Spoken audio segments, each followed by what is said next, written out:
এই যে নির্বাচনে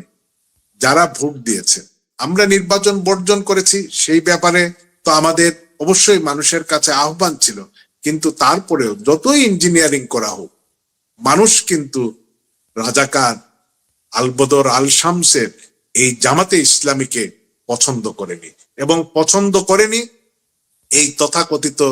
জুলাইয়ের সেই বিপ্লবী যারা এই দেশটাকে ধ্বংসের পথে নিয়ে গিয়েছিল। যাদেরকে বিজয়ী করে আনা হয়েছে মূলত তাদেরকে ইলেকশন ইঞ্জিনিয়ারিং মাধ্যমে, সেই ইউনূসের অনুকম্পায় তারা আগেও বিভিন্ন রাষ্ট্রীয় ক্ষমতা এক্সারসাইজ করেছে,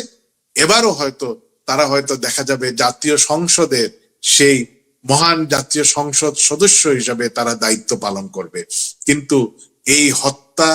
এই রক্তের দাগ এদের হাতে লেগে আছে, এবং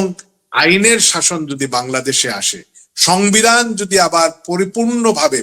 কার্যকর হয়, যেভাবে অবৈধ তত্ত্বাবধায়ক সরকার, অবৈধ এই গণভোট যেভাবে বঙ্গোপসাগরে ভেসে যাবে,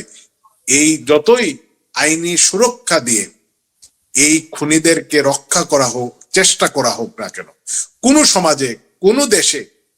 কোন খুনি, লুটপাটকারী, রাষ্ট্রীয় সম্পদ ধ্বংসকারীদেরকে রেহাই দেয়া হয়নি, নিস্তার দেয়া হয়নি, এদেরকেও দেয়া হয়নি। যেভাবে মৃত্যুর আগ মুহূর্তে নিজামীরা গোলাম আজমদেরকে কারাগারের অন্ধ প্রকোষ্ঠে যেতে হয়েছে, এদের তো বয়স কম, আমরাও বেঁচে থাকবো, বাংলার মানুষ বেঁচে থাকবে। এদেরকে, এদের যে অন্যায় অত্যাচার যেগুলা করেছে,